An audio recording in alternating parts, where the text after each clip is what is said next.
Pro alcalde de Pontevedra, as medidas da Xunta de Galicia para fomentar a actividade económica e industrial na provincia son prácticamente inexistentes. Durante 14 anos, non, que está gobernando a Xunta de Galiza, non, en Pontevedra é que cal é a proposta do Partido Popular para Pontevedra a respeito da actividade económica, en fin, sobre todo industrial, non?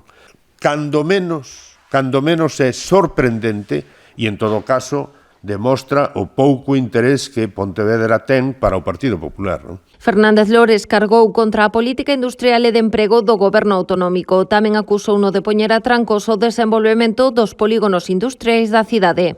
Todas as trabas do mundo para sacar adiante o polígono do Vao 2, cando lle pedimos, porque despois de comprobar que efectivamente os polígonos da nosa comarca están prácticamente esgotados nas parcelas e lle pedimos que desenvolva a ampliación do polígono Campiño que está contemplada nas súas directrices de ordenación do territorio e de creación de polígonos industriais, nos contestan pola prensa dicindo que non é necesario.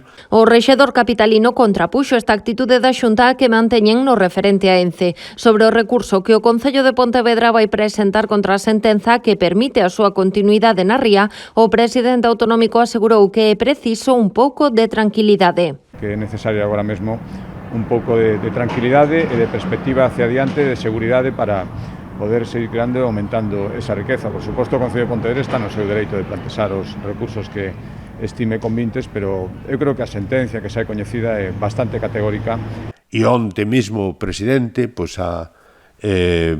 facer unhas declaracións acerca de recomendándolle ao Concello de Pontevedra que non exerza o seu dereito, non, de recuperar a ría, que eu creo que non nos van a convencer, non? Fernández Lores apuntou que a contratación dun equipo de abogados externo liderado polo exministro Francisco Caamaño foi aprobado xa en Xunta de Goberno extraordinaria.